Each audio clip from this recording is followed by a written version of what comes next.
ਸਤਿ ਸ਼੍ਰੀ ਅਕਾਲ। ਤੁਸੀਂ ਦੇਖ ਰਹੇ ਹੋ ਸਫਰ ਟੀਵੀ ਤੇ ਮੈਂ ਹਾਂ ਰਾਜਵੀਰ ਸਿੰਘ। ਪ੍ਰੋਗਰਾਮ ਪੰਜਾਬ ਪੁਆਇੰਟ ਦੇ ਵਿੱਚ ਤੁਹਾਡਾ ਸਵਾਗਤ ਹੈ। ਅੱਜ ਅਸੀਂ ਚਰਚਾ ਕਰਾਂਗੇ ਜੂਨ 1984 ਦਾ ਜੋ ਘੱਲੂਘਾਰਾ ਸਿੱਖ ਕੌਮ ਤੇ ਵਰਤਿਆ, ਉਸ ਦੇ ਅਸਲ ਕਾਰਨ ਕੀ ਰਹੇ, ਉਸ ਦੇ ਵਿੱਚ ਕਿਸ ਲੀਡਰ ਦੀ ਕਿੰਨੀ ਸ਼ਮੂਲੀਅਤ ਰਹੀ ਤੇ ਸਿੱਖ ਕੌਮ ਨੂੰ ਜੋ ਇਨਸਾਫ ਹੈ ਅਜੇ ਤੱਕ ਕਿਉਂ ਨਹੀਂ ਮਿਲ ਸਕਿਆ। ਤੇ ਇਸ ਦੇ ਨਾਲ ਹੀ ਅਸੀਂ ਚਰਚਾ ਕਰਾਂਗੇ ਸੁਖਪਾਲ ਸਿੰਘ ਖਹਿਰਾ ਹੋਰਾਂ ਦੀ ਜੋ ਕਾਂਗਰਸ ਦੇ ਵਿੱਚ ਗ੍ਰਹਿ ਵਾਪਸੀ ਹੈ, ਉਸ ਦੇ ਬਾਰੇ ਵੀ ਗੱਲਬਾਤ ਕਰਾਂਗੇ ਤੇ ਹੋਰ ਵੀ ਮੁੱਦੇ ਚੱਕਾਂਗੇ।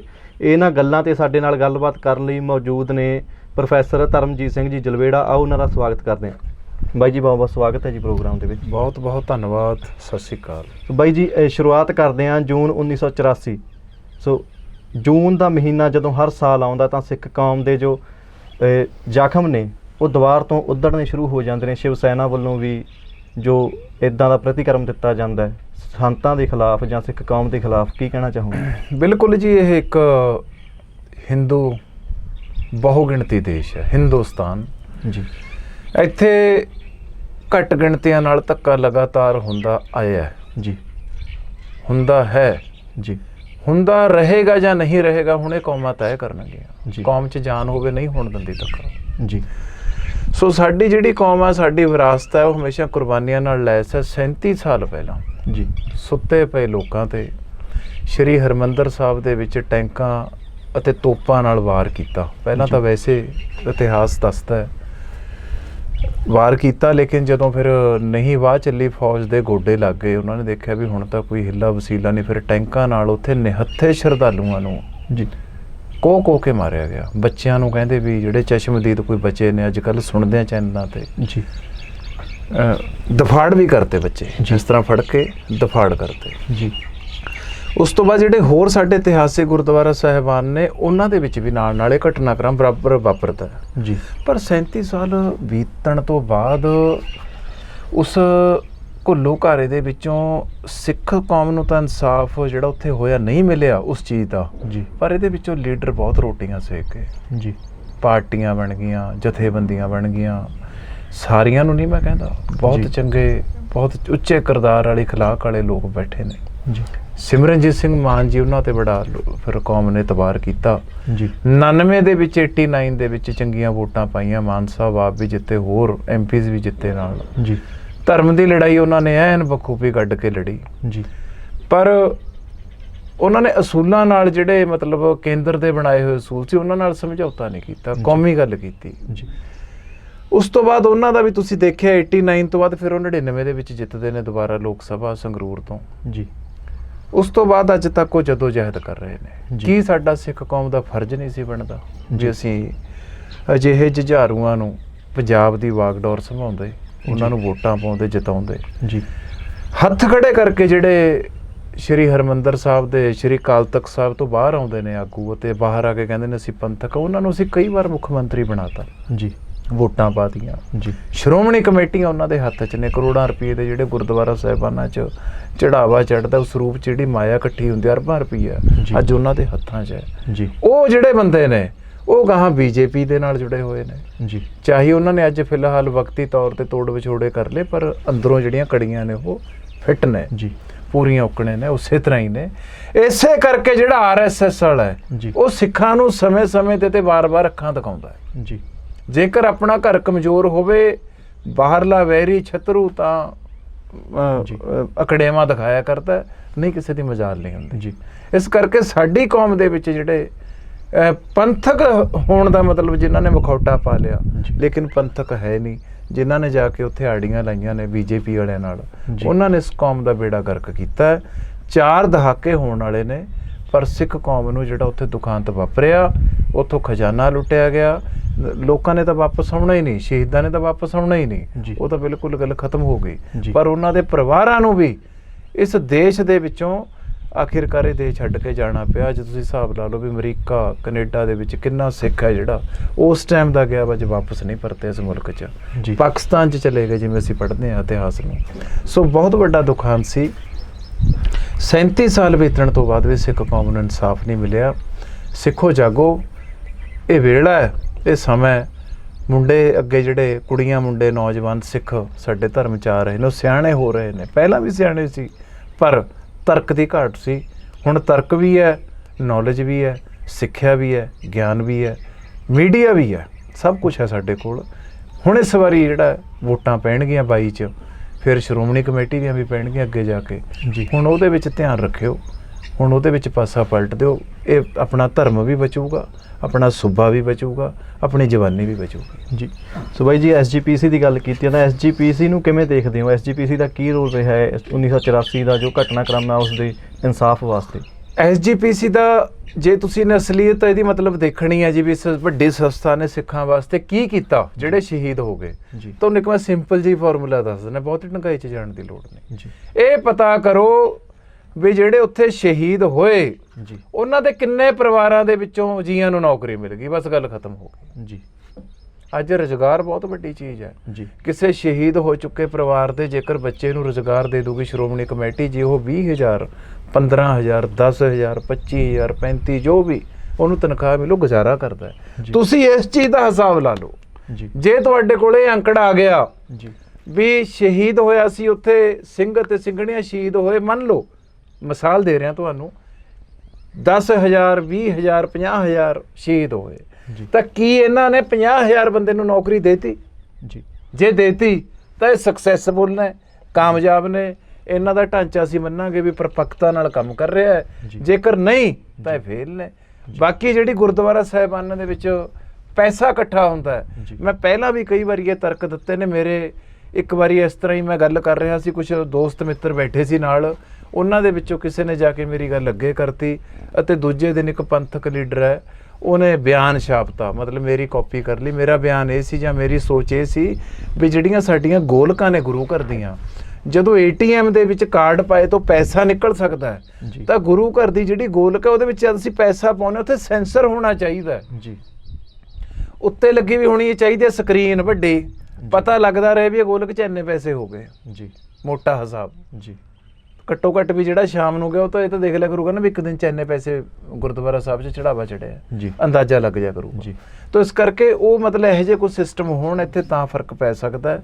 ਉਰੇ ਪੈਸੇ ਦਾ ਕੋਈ ਰਿਕਾਰਡ ਨਹੀਂ ਜੀ ਰਿਹਾ, ਉਹਨਾਂ ਕੋਲ ਤਾਂ ਹੋਣਾ ਹੈ, ਉਹ ਤਾਂ ਕਹਿਣਗੇ ਵੀ ਸਾਡੇ ਕੋਲ ਹੈਗਾ, ਲੋ ਅਸੀਂ ਰਿਕਾਰਡ ਦਿਖਾਤਾ। ਲੇਕਿਨ ਜਿਹੜੀ ਆਮ ਸੰਗਤ ਹੈ ਉਹਦੇ ਕੋਲ ਇਹ ਕੋਈ ਰਿਕਾਰਡ ਨਹੀਂ ਹੈਗਾ, ਕੋਈ ਉਹਨੂੰ ਪਤਾ ਨਹੀਂ ਇਹ ਪੈਸਾ ਕਿੱਥੋਂ ਕਿਸ ਪਾਸੇ ਨੂੰ ਹੋ ਕੇ ਕਿੱਥੇ ਜਾ ਰਿਹਾ ਜੀ। ਸਿੱਖਾਂ ਨੂੰ, ਸ਼ਹੀਦਾਂ ਨੂੰ, ਕਿਸਾਨਾਂ ਨੂੰ, ਸਿਗਲੀਗਰ ਸਿੱਖਾਂ ਨੂੰ, ਸਿਗਲੀਗਰ ਸਿੱਖਾਂ ਦੇ ਸਿਰਾਂ ਤੇ ਜੁੜੇ ਨੇ ਹਜੇ ਜੀ, ਹੋਰਾਂ ਦੇ ਸ਼ਾਇਦ ਨਾ ਹੋਣ ਜੀ। ਸਿਗਲੀਗਰ ਸਿੱਖ ਹੈ ਜਿਹੜਾ ਗਰੀਬ ਸਿੱਖ, ਉਹਦੇ ਸਿਰ ਤੇ ਜੁੜਾ ਹੈ, ਉਹਨੇ ਸਿੱਖੀ ਸੰਭਾਲੀ ਵੀ ਹੈ, ਪਰ ਉਹਦੇ ਬੱਚੇ ਅੱਜ ਸਿੱਖਿਆ ਤੋਂ ਵੀ, ਮੁਫਤ ਸਿੱਖਿਆ ਤੋਂ ਵੀ ਮੁਹਤਾਜ ਨੇ ਅਤੇ ਉਹ ਇਲਾਜ ਨਾ ਹੋਣ ਕਰਕੇ ਦਮ ਤੋੜਦੇ ਨੇ। ਉਹਨਾਂ ਨੂੰ ਸਾਂਭਣ ਦੀ ਲੋੜ ਹੈ। ਇਹ ਤਾਂ ਹੋ ਸਕਦਾ ਜੇਕਰ ਜਿਹੜੇ ਫੰਡਸ ਨੇ, ਗੁਰੂ ਮਹਾਰਾਜ ਜੀ ਦੇ ਚਰਨਾਂ ਦਾ ਜਿਹੜਾ ਇਹ ਪੈਸਾ ਹੈ, ਇਹਨੂੰ ਸਹੀ ਇਸਤੇਮਾਲ ਕੀਤਾ ਜਾ ਸਕੇ ਜੀ। ਸੋ ਪ੍ਰੋਫੈਸਰ ਸਾਹਿਬ, ਆਪਾਂ ਅਗਲੀ ਗੱਲ ਕਰਦੇ ਹਾਂ ਤਾਂ ਸੁਖਪਾਲ ਸਿੰਘ ਖਹਿਰਾ ਹੋਰਾਂ ਦੀ ਕਾਂਗਰਸ ਦੇ ਵਿੱਚ ਵਾਪਸੀ ਹੋਈ ਹੈ, ਕਿਵੇਂ ਲੈਂਦੇ ਹੋ ਇਹਨੂੰ? ਜੇਕਰ ਤੁਸੀਂ ਕਹੋਗੇ ਗ੍ਰਹਿ ਵਾਪਸੀ, ਇੱਕ ਹੋਰ ਵੀ ਮੁਹਾਵਰਾ ਪੰਜਾਬੀ ਦਾ ਬੜਾ ਢੁਕਵਾਂ ਇਸ ਸਮੇਂ ਤੇ ਵਰਤਿਆ ਜਾਂਦਾ ਜਿਹੇ ਸਮਿਆਂ ਤੇ, ਵੀ ਸਵੇਰ ਦਾ ਭੁੱਲਿਆ ਸ਼ਾਮ ਨੂੰ ਘਰ ਆ ਗਿਆ। ਮਤਲਬ ਇਹ ਸਾਰੇ ਮੁਹਾਵਰੇ ਨੇ ਜੀ, ਇਹ ਸਾਰੇ ਲੋਕਾਂ ਨੂੰ ਵਡਿਆਉਣ ਦੀਆਂ ਗੱਲਾਂ ਨੇ ਜੀ। ਅਸਲ 'ਚ ਸੁਖਪਾਲ ਸਿੰਘ ਖਹਿਰਾ ਨੇ ਲੋਕਾਂ ਦੇ ਜਜ਼ਬਾਤਾਂ ਨਾਲ ਧੋਖਾ ਕੀਤਾ ਜੀ, ਜਿਹੜੀ ਵੱਡੀ ਗੱਲ ਹੈ।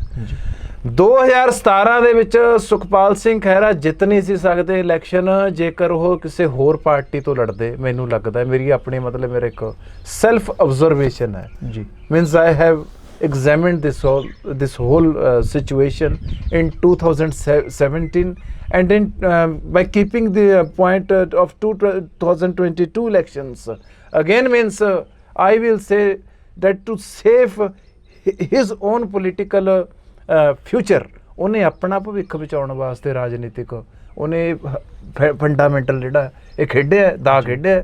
ਪਰ ਇਹ ਜਿਹੜੇ ਸਾਡੇ ਵੋਟਰ ਨੇ ਜਿਨ੍ਹਾਂ ਨੇ 2017 ਦੇ ਵਿੱਚ ਇੱਕ ਲੋਕ ਲਹਿਰ ਖੜੀ ਕਰਤੀ ਸੀ, ਪਰ ਮੈਂ ਇੱਥੇ ਹੁਣ ਵੀ ਕਹੂੰਗਾ ਵੀ ਆਮ ਆਦਮੀ ਪਾਰਟੀ ਵਾਲਿਓ, ਹੁਣ ਦੇਖੋ ਤੁਸੀਂ ਕਿੱਡੀ ਵੱਡੀ ਗਲਤੀ ਕੀਤੀ ਸੀ ਦੂਜੀਆਂ ਪਾਰਟੀਆਂ ਦੇ ਬੰਦਿਆਂ ਨੂੰ ਆਪਣੀਆਂ ਪਾਰਟੀਆਂ 'ਚ ਸ਼ਾਮਿਲ ਕਰਕੇ ਜੀ। ਕਿਉਂਕਿ ਮੈਂ ਉਸ ਟਾਈਮ ਇਹਨਾਂ ਨੇ ਇੱਕ ਮੁਹਿੰਮ ਚਲਾਈ ਸੀ ਜੀ 2016 'ਚ, ਆਮ ਆਦਮੀ ਪਾਰਟੀ ਨੇ ਪਰਿਵਾਰ ਜੋੜੋ ਮੁਹਿੰਮ ਜੀ।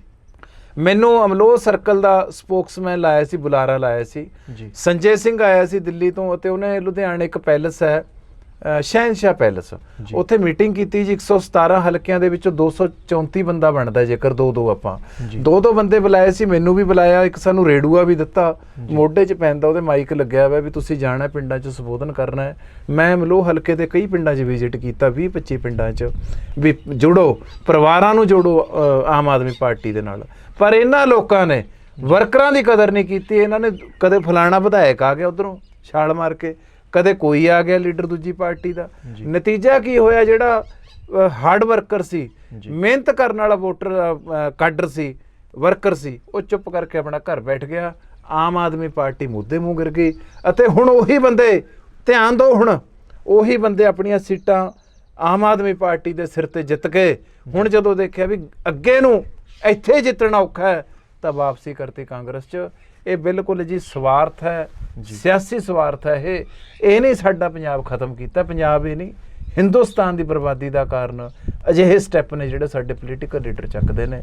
ਇਹ ਮੌਕਾ ਪ੍ਰਸਤੀ ਦੀ ਖੇਡ ਹੈ ਜੀ।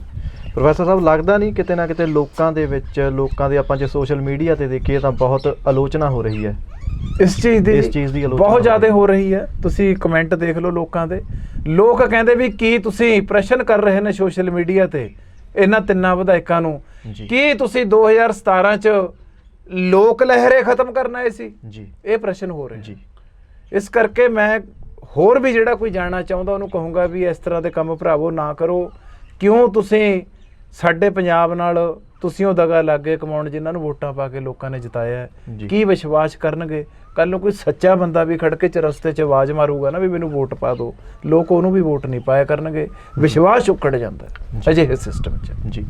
ਸੋ ਪ੍ਰੋਫੈਸਰ ਸਾਹਿਬ, ਅਗਲੀ ਗੱਲ ਜੋ ਪਿੱਛੇ ਜੇ ਬੇਰੁਜ਼ਗਾਰੀ ਵਾਲਾ ਜੋ ਆਪਣਾ ਮੁੱਦਾ ਚੱਲਦਾ, ਪਿੱਛੇ ਜੇ ਇੱਕ ਗੱਲ ਆਈ ਆ ਵੀ ਕੁਝ ਵਿਧਾਇਕਾਂ ਦੇ ਰਿਸ਼ਤੇਦਾਰਾਂ ਨੂੰ ਜਾਂ ਉਹਨਾਂ ਦੇ ਪਰਿਵਾਰਕ ਮੈਂਬਰਾਂ ਨੂੰ ਅਹੁਦਿਆਂ ਤੇ ਨਿਯੁਕਤ ਕੀਤਾ ਗਿਆ। ਬਿਲਕੁਲ ਜੀ। ਕੈਪਟਨ ਅਮਰਿੰਦਰ ਸਿੰਘ ਆਪਣਾ ਪਰਿਵਾਰ ਦਾ ਵਿਗੜਿਆ ਵਾ ਢਾਂਚਾ ਸੈੱਟ ਕਰਨ ਵਾਸਤੇ, ਸਿਆਸੀ ਪਰਿਵਾਰ ਦਾ, ਜਿਹੜੀ ਇਹਨਾਂ ਦੀ ਕਾਂਗਰਸ ਪਾਰਟੀ ਹੈ, ਉਸ ਪਰਿਵਾਰ ਦਾ ਵਿਗੜਿਆ ਵਾ ਢਾਂਚਾ ਸੈੱਟ ਕਰਨ ਵਾਸਤੇ ਹੁਣ ਲੀਡਰਾਂ ਦੇ ਮੁੰਡਿਆਂ ਨੂੰ DSP ਲਾਉਣ ਲੱਗ ਗਿਆ ਜੀ। ਕੈਪਟਨ ਅਮਰਿੰਦਰ ਸਿੰਘ ਜੀ, ਤੁਸੀਂ ਸਹੁੰ ਖਾਧੀ ਸੀ ਘਰ ਘਰ ਰੁਜ਼ਗਾਰ ਦੇਣ ਦੀ ਜੀ। ਤੁਸੀਂ ਇਹ ਸਹੁੰ ਨਹੀਂ ਸੀ ਖਾਧੀ ਵੀ ਹਰੇਕ ਲੀਡਰ ਦੇ ਬੱਚੇ ਨੂੰ ਰੁਜ਼ਗਾਰ, ਇਹ ਸਹੁੰ ਨਹੀਂ ਸੀ ਖਾਧੀ ਜੀ। ਤੁਸੀਂ ਸਹੁੰ ਖਾਧੀ ਸੀ ਵੀ ਬੇਰੁਜ਼ਗਾਰ ਮੁੰਡੇ ਕੁੜੀਆਂ ਨੂੰ ਜਿਹੜਾ ਹੈ ਮੈਂ ਰੁਜ਼ਗਾਰ ਦਊਂਗਾ। ਤੁਸੀਂ ਆਪਣੀ ਜ਼ਬਾਨ ਤੋਂ ਨਾ ਮੁੱਕਰੋ, ਤਰਸ ਕਰੋ, ਇਸ ਪੰਜਾਬੀ ਸੂਬੇ ਦੇ ਨੌਜਵਾਨਾਂ ਤੇ ਤਰਸ ਕਰੋ ਜਿਹੜੇ ਵਿਦੇਸ਼ ਜਾ ਰਹੇ ਨੇ। ਕਿਸਾਨ ਆਪਣੀ ਜ਼ਮੀਨ ਵੇਚ ਕੇ ਆਪਣੇ ਬੱਚਿਆਂ ਨੂੰ ਬਾਹਰ ਭੇਜ ਰਿਹਾ ਹੈ। ਬਿਜ਼ਨਸਮੈਨ ਹੈ ਜਿਹੜਾ ਛੋਟਾ ਮਹਾਜਨ ਬੰਦਾ ਸ਼ਹਿਰ 'ਚ ਬੈਠਾ ਹੈ, ਉਹ ਆਪਣੀ ਦੁਕਾਨ ਨੂੰ ਵੇਚ ਕੇ ਆਪਣੇ ਬੱਚੇ ਨੂੰ ਬਾਹਰ ਭੇਜ ਰਿਹਾ ਹੈ। ਇੱਥੇ ਰੁਜ਼ਗਾਰ ਦੇ ਦਿਓ 10-10 ਹਜ਼ਾਰ ਰੁਪਏ 'ਚ, ਇੱਥੇ ਮੁੰਡੇ ਵੀ ਰਹਿ ਜਾਣਗੇ, ਇੱਥੇ ਕੁੜੀਆਂ ਵੀ ਰਹਿ ਜਾਣਗੀਆਂ, ਇਹ ਸੂਬਾ ਹੱਸਦਾ ਵੱਸਦਾ ਰਹਿ ਜਾਊਗਾ। ਇਹ ਲੋਕ ਸਭ ਜਾਣ ਚੁੱਕੇ ਨੇ ਜਿਹੜਾ ਤੁਸੀਂ ਨੇ ਸਟੰਟ ਖੇਡਿਆ ਆਪਣੇ ਵਿਧਾਇਕਾਂ ਨੂੰ ਖੁਸ਼ ਕਰਨ ਵਾਸਤੇ ਵੀ ਮੇਰੇ ਨਾਲ ਜੁੜੇ ਰਹਿਣ, ਕਿਤੇ ਟੁੱਟ ਨਾ ਜਾਣ। ਪਰ ਤੁਸੀਂ ਨੇ ਇਹ ਕੰਮ ਕਰਕੇ ਵਿਧਾਇਕ ਤਾਂ 2 ਜੋੜ ਲਏ ਹੋਣੇ ਨੇ ਜਾਂ 4, ਪਰ ਲੋਕ ਤੁਹਾਡੇ ਨਾਲ ਟੁੱਟ ਗਏ, ਯਾਦ ਰੱਖਿਓ ਜੀ। ਪ੍ਰੋਫੈਸਰ ਸਾਹਿਬ, ਗੁਰੂ ਗ੍ਰੰਥ ਸਾਹਿਬ ਦੀਆਂ ਬੇਅਦਬੀਆਂ ਦਾ ਸਿਲਸਿਲਾ ਲਗਾਤਾਰ ਜਾਰੀ ਹੈ। ਰੀਸੈਂਟਲੀ ਬਠਿੰਡੇ ਦੇ ਵਿੱਚ ਜੋ ਬੇਅਦਬੀ ਹੋਈ ਹੈ, ਬਿਲਕੁਲ ਨਹੀਂ ਰੁਕਣਾ ਜੀ ਇਹ ਜੀ ਜਦ ਤੱਕ 302 ਨਹੀਂ ਲੱਗਦੀ ਜੀ। ਇਰਾਦਾ ਕਤਲ ਦਾ ਜੀ, ਕਤਲ ਦਾ, ਜਦ ਤੱਕ ਕਤਲ ਦਾ ਪਰਚਾ ਨਹੀਂ ਦਰਜ ਹੁੰਦਾ, ਸ਼੍ਰੀ ਗੁਰੂ ਗ੍ਰੰਥ ਸਾਹਿਬ ਮਹਾਰਾਜ ਜੀ ਜਿਹੜੀ ਬੇਅਦਬੀ ਹੈ ਗਲਤ ਅਨਸਰ ਕਰਦੇ ਰਹਿਣਗੇ ਜੀ। ਕਿਉਂਕਿ ਇਹਨਾਂ ਨੇ ਸਾਡੇ ਜਜ਼ਬਾਤਾਂ ਨਾਲ ਖੇਡਣ ਦਾ, ਇਹਨਾਂ ਨੂੰ ਮਤਲਬ ਇੱਕ ਇਹਨਾਂ ਦੇ ਮਨ ਦੇ ਵਿੱਚ ਹਮੇਸ਼ਾ ਚਾਅ ਰਹਿੰਦਾ ਹੈ ਵੀ ਕਿਸੇ ਨਾ ਕਿਸੇ ਤਰ੍ਹਾਂ ਸਿੱਖ ਕੌਮ ਨੂੰ ਜਿਹੜਾ ਅਸੀਂ ਤੰਗ ਕਰਦੇ ਰਹੀਏ। ਜੇਕਰ ਸਾਡੇ ਗੁਰੂ ਗ੍ਰੰਥ ਸਾਹਿਬ ਮਹਾਰਾਜ ਜੀ ਨੂੰ ਵਿਅਪਤ ਕਰਨ ਦਾ 302 ਦਾ ਪਰਚਾ ਦਰਜ ਹੋ ਜਾਵੇ, ਤੁਹਾਨੂੰ ਮੈਂ ਰੁਕਦੀਆਂ ਦਿਖਾ ਦੂੰਗਾ ਬੇਅਦਬੀਆਂ। ਹੱਥ ਨਹੀਂ ਕੋਈ ਲਾਊਗਾ ਗੁਰੂ ਮਹਾਰਾਜ ਨੂੰ ਜੀ। ਹੁਣ ਇਹਨਾਂ ਨੇ, ਸਰਕਾਰਾਂ ਨੇ ਕੁਛ ਨਹੀਂ ਜੀ ਕੀਤਾ ਗੁਰੂ ਸਾਹਿਬ ਦੀ ਬੇਅਦਬੀ ਨੂੰ ਰੋਕਣ ਵਾਸਤੇ। ਕੋਈ ਇਹਨਾਂ ਨੇ ਹੀਲਾ, ਕੋਈ ਵਸੀਲਾ ਨਾ ਇਹਨਾਂ ਨੇ, ਨਾ ਸ਼੍ਰੋਮਣੀ ਕਮੇਟੀ ਨੇ। ਤੁਹਾਡੇ ਸਾਹਮਣੇ ਚੌਥੇ ਬਠਿੰਡੇ ਫੇਰ ਘਟਨਾ ਵਾਪਰ ਗਈ ਜੀ। ਅਤੇ ਬਠਿੰਡਾ ਬੈਲਟ ਉਹ ਬੈਲਟ ਹੈ ਜਿੱਥੇ ਸਰਸਾ ਸਾਧ ਨਾਲ ਸਿੱਖਾਂ ਦਾ ਹਮੇਸ਼ਾ ਟਕਰਾਅ ਹੁੰਦਾ ਰਿਹਾ ਜੀ। ਜੇਕਰ ਇਹ ਨਹੀਂ ਸਖਤੀ ਕਰਨਗੀਆਂ ਸਰਕਾਰਾਂ, ਇਹ ਗੁਰੂ ਮਹਾਰਾਜ ਦੀਆਂ ਬੇਅਦਬੀਆਂ ਹੁੰਦੀਆਂ ਰਹਿਣਗੀਆਂ। ਜਿਹੜੇ ਸਿੱਖ ਨੇ ਜੁਝਾਰੂ, ਉਹ ਗੁਰੂ ਸਾਹਿਬ ਦਾ ਬਦਲਾ ਲੈਣ ਵਾਸਤੇ ਕਾਇਮ ਹੁੰਦੇ ਰਹਿਣਗੇ। ਨਤੀਜਾ ਟਕਰਾਅ ਦੇ ਵਿੱਚ ਨਿਕਲਣਾ ਜੀ। ਜਿਹੜੀ ਫਿਰ ਆਪਾਂ ਇਹ ਗੱਲ ਮੰਨ ਸਕਦੇ ਹਾਂ ਵੀ ਜੇ ਕੱਲ੍ਹ ਨੂੰ ਕੋਈ ਟਕਰਾਅ ਹੁੰਦਾ ਹੈ ਉਹਦੀ ਜ਼ਿੰਮੇਵਾਰ ਕੌਣ ਹੈ? ਸਰਕਾਰ ਹੈ ਜੀ ਸਿੱਖ ਕੌਮ ਨਹੀਂ ਸਰਕਾਰ ਹੈ ਜੀ। ਜਿਹਨੇ ਉਸਦੇ ਜਜ਼ਬਾਤਾਂ ਦੀ ਕਦਰ ਨਹੀਂ ਕੀਤੀ ਗੁਰੂ ਮਹਾਰਾਜ ਦੀ ਰਾਖੀ ਨਹੀਂ ਕੀਤੀ। ਪ੍ਰੋਫੈਸਰ ਸਾਹਿਬ ਇਸ ਮੁੱਦੇ ਤੇ ਪੰਜਾਬ ਵਿਧਾਨ ਸਭਾ 'ਚ ਚਰਚਾ ਤਾਂ ਹੁੰਦੀ ਹੈ ਪਰ ਕੋਈ ਕਾਨੂੰਨ ਕਿਉਂ ਨਹੀਂ ਲਿਆ ਜਾਂਦਾ? ਬੈਂਸ ਸਾਹਿਬ ਨੇ ਕੀਤੀ ਹੈ ਜੀ ਚਰਚਾ। ਤੁਸੀਂ ਐਤਕੀ ਜਿਹੜਾ ਸੈਸ਼ਨ ਹੋਇਆ ਹੈ ਸਿਮਰਜੀਤ ਸਿੰਘ ਬੈਂਸ ਅਤੇ ਬਲਵਿੰਦਰ ਸਿੰਘ ਜੀ ਬੈਂਸ ਉਹਨਾਂ ਦਾ ਦੇਖ ਲਓ, ਉਹਨਾਂ ਨੇ ਬਹੁਤ ਠੋਕ ਕੇ ਚਰਚਾ ਕੀਤੀ ਹੈ, ਲਾਏ ਨੇ 5-7 ਮਿੰਟ ਵਧੀਆ ਜਿੰਨਾ ਉਹਨਾਂ ਨੂੰ ਸਮਾਂ ਮਿਲਿਆ। ਨਿਕਲਦਾ ਤਾਂ ਨਹੀਂ ਜੀ ਕੁਛ ਇਹਨਾਂ ਗੱਲਾਂ ਦੇ ਵਿੱਚੋਂ ਦਬਾਅ ਤਾਂ ਬਣ ਜਾਂਦਾ ਸਰਕਾਰ ਤੇ, ਕਿਉਂਕਿ ਐਮਐਲਏ ਜਦੋਂ ਗੱਲ ਕਰਦੇ ਨੇ ਸਰਕਾਰ ਤੇ ਦਬਾਅ ਬਣਦਾ ਹੈ, ਬਿਆਨ ਰਿਕਾਰਡ ਹੁੰਦੇ ਨੇ, ਜਿਹੜੀ ਸਟੇਟਮੈਂਟਸ ਨੇ ਸਰਕਾਰਾਂ ਕੋਲ ਜਾਂਦੀਆਂ ਨੇ। ਸਰਕਾਰ ਦੀ ਨੀਅਤ ਅਤੇ ਨੀਅਤ ਠੀਕ ਨਹੀਂ ਹੈ, ਮਸਲਾ ਇਹ ਹੈ। ਜੀ ਤੁਸੀਂ ਇੱਥੇ ਪ੍ਰੋਟੈਸਟ ਕਰ ਦਿਓ ਸੜਕ ਤੇ, ਦਿੱਲੀ ਵਾਲੀ ਸੜਕ ਆਪਣੇ ਨੇੜੇ ਜਾਂਦੇ ਤੁਸੀਂ ਜਾਮ ਕਰ ਦਿਓ, ਜਦੇ ਤਾਰਾਂ ਖੜਕ ਜਾਣਗੀਆਂ ਫਲਾਣੀ ਥੋਂ ਵੀ ਭਾਈ ਸੜਕ ਜਾਮ ਹੋ ਗਈ, ਇੱਥੇ ਪੁਲਿਸ ਹੋ ਜੂਗੀ, ਧਰਨਾ ਕਰਨੇ ਨੂੰ ਹਟਾ ਦੇਣਗੇ। ਕਾਰਨ ਕੀ ਹੈ ਵੀ ਜਦੋਂ ਪ੍ਰੈਸ਼ਰ ਬਣਦਾ, ਜਦੋਂ ਦਬਾਅ ਬਣਦਾ ਫਿਰ ਸਰਕਾਰਾਂ ਜਾਗਦੀਆਂ ਨੇ। ਦਬਾਅ ਉਹਨਾਂ ਐਮਐਲਏ ਸਾਹਿਬਾਨਾਂ ਦੀ ਕੀਤੀ ਹੋਈ ਗੱਲ ਦਾ ਵੀ ਸਰਕਾਰ ਤੇ ਬਣਦਾ, ਪਰ ਸਰਕਾਰਾਂ ਨੇ ਵੋਟ ਬੈਂਕ ਦੀ ਖਾਤਰ ਵੀ ਜੇਕਰ ਅਸੀਂ ਨੇ ਕੋਈ ਬੰਦਾ ਚੱਕ ਲਿਆ ਅਤੇ ਫੜਿਆ ਗਿਆ ਜਾਂ ਸ਼ੋਅ ਕਰਤਾ ਵੀ ਇਹਨੇ ਬੇਅਦਬੀ ਕੀਤੀ ਹੈ ਅਤੇ ਉਹ ਕਿਸੇ ਡੇਰੇ ਦਾ ਪੈਰੋਕਾਰ ਨਿਕਲਿਆ ਆ, ਫਿਰ ਵੋਟਾਂ ਕਿੱਥੇ ਜਾਣਗੀਆਂ ਜੀ। ਇਸ ਕਰਕੇ ਇਹ ਮਸਲਾ ਵੋਟਾਂ ਦਾ, ਜਦ ਤੱਕ ਸਰਕਾਰਾਂ ਨਿਊਟਰਲ ਨਹੀਂ ਹੁੰਦੀਆਂ, ਵੋਟਾਂ ਬਾਰੇ ਸੋਚਣਾ ਬੰਦ ਨਹੀਂ ਕਰਦੀਆਂ, ਗੁਰੂ ਮਹਾਰਾਜ ਦੀ ਹਿਫਾਜ਼ਤ ਕਰਨ ਬਾਰੇ ਸੋਚਣਗੀਆਂ, ਫਿਰ ਇੱਥੇ ਸਾਡੇ ਗੁਰੂ ਮਹਾਰਾਜ ਨੂੰ ਕੋਈ ਸੁਰੱਖਿਆ ਮਿਲੂਗੀ। ਉਹ ਆਪਣੇ ਆਪ ਦੇ ਵਿੱਚ ਸਰਬ ਸ਼ਕਤੀਮਾਨ ਨੇ, ਸ਼ਬਦ ਗੁਰੂ ਨੇ, ਉਹਨਾਂ ਦੀ ਰੱਖਿਆ ਕਰਨਾ ਸਾਡਾ ਫਰਜ਼ ਬਣਦਾ ਹੈ ਜੀ। ਪ੍ਰੋਫੈਸਰ ਸਾਹਿਬ ਇਸ ਦੇ ਨਾਲ ਹੀ ਕਿਸਾਨ ਅੰਦੋਲਨ ਦੀ ਗੱਲ ਕਰੀਏ ਤਾਂ ਕਿਸਾਨ ਅੰਦੋਲਨ ਕਿੱਥੇ ਖੜਾ ਹੈ? ਕਿਸਾਨ ਅੰਦੋਲਨ ਦੇਖੋ ਜੀ ਇਸ ਟਾਈਮ ਜਿਹੜੀ ਸਿਚੁਏਸ਼ਨ ਉਹ ਬਿਲਕੁਲ ਨਿਊਟਰਲ ਹੈ ਜੀ। ਨਿਊਟਰਲ ਤੋਂ ਵੀ ਹੇਠਾਂ ਕਹਿ ਸਕਦੇ ਹਾਂ, ਪੋਜ਼ਿਟਿਵ ਨਹੀਂ ਕਹਿ ਸਕਦੇ, ਉੱਪਰ ਨਹੀਂ ਹੈਗਾ। ਉਹਦਾ ਵੱਡਾ ਕਾਰਨ ਫਿਰ ਉਹੀ ਆ ਗਿਆ, ਜਿਹੜੀ ਸਾਡੀ ਲੀਡਰਸ਼ਿਪ ਹੈ ਉੱਥੇ ਕਿਸਾਨ ਆਗੂ ਬਣੇ ਹੋਏ ਨੇ, ਉਹਨਾਂ ਨੇ ਨੌਜਵਾਨਾਂ ਨਾਲ ਜਿਹੜੀ ਵਧੀਕੀ ਕੀਤੀ ਹੈ, ਉਹਨਾਂ ਨੂੰ ਮਹਿੰਗੀ ਪੈ ਰਹੀ ਹੈ ਲਗਾਤਾਰ। ਅਤੇ ਜਦੋਂ ਤੱਕ ਉੱਥੇ ਜ਼ੋਰ ਨਹੀਂ ਭਰਦਾ, ਉੱਥੇ ਸੰਗਤ ਲੱਖਾਂ ਦੇ ਵਿੱਚ ਨਹੀਂ ਪਹੁੰਚਦੀ ਜਿਵੇਂ ਪਹਿਲਾਂ ਪਹੁੰਚੀ ਸੀ। ਕੇਂਦਰ ਸਰਕਾਰ ਤੇ ਕੋਈ ਫਰਕ ਨਹੀਂ ਜੀ। ਪੰਜਾਬ ਦੇ ਵਿੱਚ 13 ਲੋਕ ਸਭਾ ਦੀਆਂ ਸੀਟਾਂ ਨੇ ਅਤੇ ਗਿਣਵੀਆਂ ਜੀ ਰਾਜ ਸਭਾ ਦੀਆਂ ਸੀਟਾਂ ਨੇ। ਇਸ ਕਰਕੇ ਨਾ ਹਿੰਦੁਸਤਾਨ ਦੀਆਂ ਸਰਕਾਰਾਂ ਨੇ, ਜੇ ਪੰਜਾਬ ਰੁੱਸ ਗਿਆ, ਹਰਿਆਣਾ ਰੁੱਸ ਗਿਆ, ਤਾਂ ਇਹਨਾਂ ਨੂੰ ਕੋਈ ਵੱਡਾ ਫਰਕ ਨਹੀਂ ਪੈਣ ਵਾਲਾ। ਇਹਦੇ ਵਾਸਤੇ ਜੇ ਅੰਦੋਲਨ ਜਿੱਤਣਾ ਹੈ, ਹਜੇ ਵੀ ਸਮਾਂ ਹੈਗਾ। ਜਿਹੜੇ ਸਾਡੇ 2 ਨੌਜਵਾਨ ਆਗੂ ਨੇ, ਦੀਪ ਸਿੱਧੂ ਅਤੇ ਲੱਖਾ ਸਿਧਾਣਾ, ਉਹ ਦੁਬਾਰਾ ਉਸ ਮੋਰਚੇ ਦੇ ਵਿੱਚ ਵਾਪਸੀ ਕਰਨ, ਨੌਜਵਾਨਾਂ ਦੇ ਜਥੇ ਜਾਣ।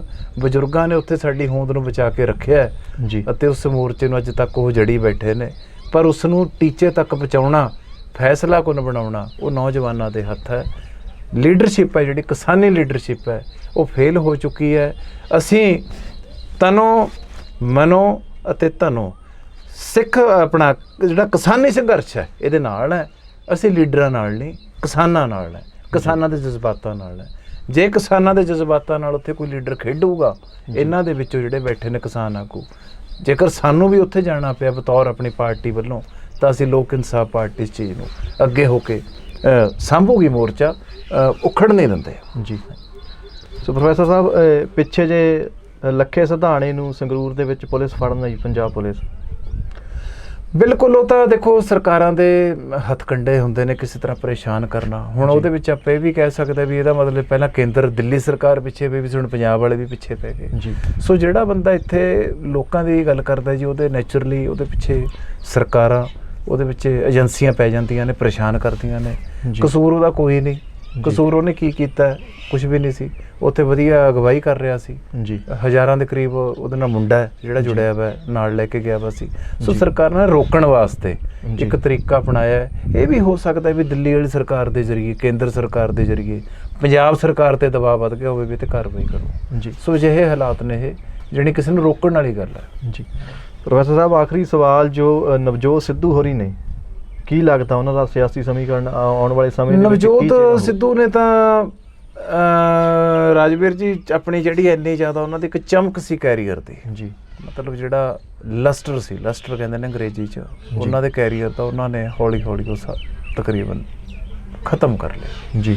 ਉਹਨਾਂ ਨੇ ਫੈਸਲਾ ਹੀ ਨਹੀਂ ਲਿਆ ਕੋਈ, ਪਤਾ ਨਹੀਂ ਹੁਣ ਉਹਨਾਂ ਦੇ ਵਿੱਚ ਫੈਸਲਾ ਕੋਈ ਕਰਨ ਦੀ ਕੋਈ ਡਰ ਹੈ ਮਨ 'ਚ ਜੀ, ਦੁਚਿੱਤੀ 'ਚ ਫਸ ਗਏ ਜੀ। ਨਹੀਂ ਤਾਂ ਉਹਨਾਂ ਦਾ ਹਾਲਾਤ ਅੱਜ ਤੋਂ ਜਦੋਂ ਕੋਰੀਡੋਰ ਖੁੱਲ੍ਹਦਾ ਜੀ ਆਪਣੇ ਗੁਰੂ ਮਹਾਰਾਜ ਜੀ ਦਾ ਕਰਤਾਰਪੁਰ ਸਾਹਿਬ ਦਾ ਲਾਂਘਾ, ਤਾਂ ਉਸ ਟਾਈਮ ਤਾਂ ਹਾਲਾਤ ਇਹ ਸੀ ਵੀ ਜੇ ਸਿੱਧੂ ਇਕੱਲੇ ਹੀ ਖੜ੍ਹ ਜਾਵੇ ਤੇ 117 ਸੀਟਾਂ ਤੇ 16 ਤੇ ਆਪਣੇ ਬੰਦੇ ਨਾਂ ਲੈ ਕੇ ਖੜਾ ਦੇਵੇ ਤਾਂ ਵੀ ਜਿੱਤ ਜਾਣਗੇ ਜੀ। ਲੋਕ ਇੰਨੇ ਨਾਲ ਹੋ ਗਏ ਸੀ, ਸੰਗਤ ਨਾਲ ਹੋ ਗਈ ਸੀ, ਪਰ ਉਹਨਾਂ ਨੇ ਫੈਸਲਾ ਨਾ ਲੈ ਕੇ ਸਹੀ ਸਮੇਂ ਤੇ।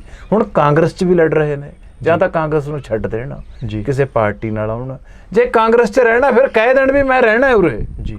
ਉਹ ਵੀ ਨਹੀਂ ਕਹਿੰਦੇ ਜੀ। ਸੋ ਇਸ ਕਰਕੇ ਉਹਨਾਂ ਦਾ ਜਿਹੜਾ ਇੱਕ ਕਨਫਿਊਜ਼ਡ ਸਟੇਟ ਆਫ ਮਾਈਂਡ ਹੈ ਜਿਹੜੀ ਪੇਸ਼ ਕੀਤੀ ਹੈ ਲੋਕਾਂ ਸਾਹਮਣੇ, ਉਹਨੇ ਉਹਨਾਂ ਦੇ ਜਿਹੜਾ ਲਸਟਰ ਸੀ, ਚਮਕ ਸੀ, ਉਹਨਾਂ ਦੀ ਲੋਕਾਂ ਦੇ ਵਿੱਚ ਛਵੀ ਸੀ, ਉਹਨੂੰ ਢਾਹ ਲਾਈ ਹੈ। ਸਿੱਧੂ ਸਾਹਿਬ ਹਜੇ ਵੀ ਕੋਈ ਫੈਸਲਾ ਲੈ ਲਓ, ਸਮਾਂ ਹੈਗਾ, 7-8 ਮਹੀਨੇ ਪਏ ਨੇ। ਬੈਂਸ ਸਾਹਿਬ ਨੇ ਵੀ ਤੁਹਾਡਾ ਵੈਲਕਮ ਕੀਤਾ, ਹੋਰ ਪਾਰਟੀਆਂ ਵੈਲਕਮ ਕਰਦੀਆਂ। ਜੇ ਲੱਗਦਾ ਵੀ ਕਾਂਗਰਸ ਦੇ ਵਿੱਚ ਦਮ ਘੁੱਟਦਾ, ਪਲੇਟਫਾਰਮ ਹੋਰ ਚੁਣ ਲਓ। ਪੰਜਾਬ ਨੂੰ ਲੋੜ ਹੈ ਤੁਹਾਡੇ ਵਰਗੇ ਯੋਧਿਆਂ ਦੀ, ਬਾਜੂਗਾ ਇਹ ਪੰਜਾਬ ਦਾ ਪਾਣੀ ਹੈ ਜਿਹੜਾ ਦਰਿਆ ਦਾ, ਉਹ ਬਾਜੂਗਾ। ਇੱਥੇ ਦੇ ਕਿਸਾਨ ਬਚ ਜਾਣਗੇ, ਮਜ਼ਦੂਰ ਬਚ ਜਾਣਗੇ, ਨੌਜਵਾਨ ਬਚ ਜੂਗਾ। ਕਿਹੜੇ ਮਾਂ-ਬਾਪ ਦਾ ਸ਼ੌਂਕ ਆਪਣੇ ਪੁੱਤ ਨੂੰ ਬਾਹਰ ਭੇਜਣਾ, ਮੈਨੂੰ ਦੱਸਿਓ। ਮੈਂ ਏਅਰਪੋਰਟ ਤੇ ਗਿਆ ਸੀ ਪਿੱਛੇ ਜੇ ਗੁੱਡੀ ਨੂੰ ਛੱਡਣ, ਤਾਂ ਉੱਥੇ ਮੈਂ ਦੇਖਿਆ ਵੀ ਰੋ ਕੇ ਬੜਾ ਬੁਰਾ ਹਾਲ ਹੈ। ਪੁੱਛ ਵੀ ਲਈਦਾ ਕਈ ਵਾਰੀ ਵੀ ਭਾਈ ਸ਼ੌਂਕ ਹੈ, ਕਹਿੰਦੇ ਜੀ ਸ਼ੌਂਕ ਨਹੀਂ ਹੈਗਾ। ਕੋ ਖਰੜ ਕੋਲ ਪਿੰਡ ਹੈ, ਬਡਾਲਾ ਪਿੰਡ, ਉੱਥੇ ਤਾਂ ਬੈਠਾ ਸੀ ਕੁਦਰਤੀ ਮੇਰੇ ਨਾਲ, ਆਸਟ੍ਰੇਲੀਆ ਛੱਡਣ ਜਾ ਰਿਹਾ ਸੀ। ਮੈਂ ਕਿਹਾ ਜੀ ਖੁਸ਼ ਹੋ ਕੇ ਛੱਡ ਰਹੇ ਹੋ? ਕਹਿੰਦਾ ਨਹੀਂ ਬਾਈ ਜੀ ਮਜਬੂਰੀ ਹੈ। ਅਤੇ ਕਿਸਾਨ ਹੈ ਜਿਹੜਾ ਜ਼ਮੀਨ ਵੇਚ ਰਿਹਾ, ਵਪਾਰੀ ਆਪਣੀ ਦੁਕਾਨਾਂ ਵੇਚ ਕੇ ਆਪਣੇ ਬੱਚਿਆਂ ਨੂੰ ਭੇਜ ਰਿਹਾ ਜੀ। ਸੋ ਸ਼ਰਮ ਆਉਣੀ ਚਾਹੀਦੀ ਹੈ ਸਰਕਾਰਾਂ ਨੂੰ। ਸਿੱਧੂ ਸਾਹਿਬ ਆਪਣੀ ਜ਼ਮੀਰ ਨੂੰ ਹਚਕੋਲਾ ਦੇਣ, ਹਜੇ ਵੀ ਮੌਕਾ ਹੈ, ਸਹੀ ਪਲੇਟਫਾਰਮ ਤੇ ਆਉਣ, ਪੰਜਾਬ ਦੇ ਲੋਕ ਸਾਥ ਦੇਣਗੇ। ਅੱਕੇ ਵੇ ਲੋਕ ਨੇ, ਤੀਜਾ ਇਹਨਾਂ ਕੋਲ ਬਦਲੇ ਕੋਈ ਨਹੀਂ ਹੈ ਸਿਵਾਏ ਸਿਮਰਜੀਤ ਸਿੰਘ ਬੈਂਸ ਸਾਹਿਬ ਵਰਗੇ ਜਿਹੜੇ ਝਾਰੂ ਨੇ, ਜਾਂ ਸਿੱਧੂ ਸਾਹਿਬ ਵਰਗੇ ਬੰਦੇ ਨੇ। ਜੀ। ਇਹ ਇਹਨਾਂ ਨੂੰ ਦੇਖਦੇ ਨੇ ਵੀ ਇਹ ਸਾਡੀ ਅਗਵਾਈ ਕਰ ਸਕਦੇ। ਜੀ। ਕੀ ਲੱਗਦਾ ਹੈ 2022 ਦੇ ਵਿੱਚ ਸਿਆਸੀ ਸਮੀਕਰਨ ਕੀ ਹੋਣਗੇ? ਨਹੀਂ, ਜ਼ਬਰਦਸਤ ਸਿਆਸੀ ਸਮੀਕਰਨ ਬਣਨਗੇ ਜੀ। ਜਿਹੜਾ ਗ੍ਰਾਸ ਰੂਟ ਤੇ ਬੰਦਾ ਬੈਠਾ ਹੈ, ਉਹਦੀ ਆਵਾਜ਼ ਇਹ ਹੈ ਵੀ ਮੈਂ ਇਹਨਾਂ ਦੋਨਾਂ ਪਾਰਟੀਆਂ ਨੂੰ, ਰਵਾਇਤੀ ਪਾਰਟੀਆਂ ਨੂੰ ਵੋਟ ਨਹੀਂ ਪਾਉਣੀ। ਉਹਨਾਂ ਨੂੰ ਪੁੱਛ ਵੀ ਲਈਦਾ ਵੀ ਅੱਗੇ ਵੀ ਤੁਸੀਂ ਐਂ ਕਹਿੰਦੇ ਹੁੰਦੇ ਹੋ, ਉਹ ਕਹਿੰਦੇ ਬਾਈ ਜੀ ਐਤਕੀ ਨਹੀਂ। ਜੀ। ਐਤਕੀ ਤਾਂ ਬਿਲਕੁਲ ਹੀ ਨਹੀਂ। ਜੀ। ਐਤਕੀ ਤਾਂ ਅਸੀਂ ਕਹਿੰਦੇ ਵੀ ਮਨ ਬਣਾਈ ਬੈਠੇ ਵੀ ਅਸੀਂ ਇਹਨਾਂ ਨੂੰ ਵੋਟ ਨਹੀਂ ਪਾਉਣੀ। ਇਹ ਝੂਠੀਆਂ ਸੌਹਾਂ ਚੱਕਦੇ ਨੇ, ਕੋਈ ਇਹ ਨੌਕਰੀਆਂ ਨਹੀਂ ਦਿੰਦੇ। 8-8 ਮਹੀਨੇ ਤੋਂ ਜੀ ਮੁਲਾਜ਼ਮ ਤਨਖਾਹਾਂ ਨੂੰ ਤਰਸ ਰਹੇ ਨੇ। 8 ਮਹੀਨੇ ਤੋਂ ਜੀ। ਮੁਲਾਜ਼ਮ ਜਾਂਦਾ ਹੈ, ਤੇਲ ਫੂਕਦਾ ਮੋਟਰਸਾਈਕਲ ਦੇ ਵਿੱਚ, ਕਿੱਥੇ ਮੈਨੇਜ ਕਰ ਲੂਗਾ ਰੋਜ਼? ਫਿਰ ਉਹਦਾ ਮਨ ਟੁੱਟ ਜਾਂਦਾ ਹੈ, ਨੌਕਰੀਆਂ ਨਹੀਂ ਕਰ ਹੁੰਦੀਆਂ। ਸੋ ਨਿਰਾਸ਼ਾ ਫੈਲ ਚੁੱਕੀ ਹੈ ਲੋਕਾਂ 'ਚ ਗਰਾਊਂਡ ਲੈਵਲ ਤੇ। ਇਹ ਨਿਰਾਸ਼ਾ ਜਿਹੜੀ ਹੈ ਤੀਜੇ ਬਦਲ ਨੂੰ ਜਨਮ ਦੇ ਸਕਦੀ ਹੈ।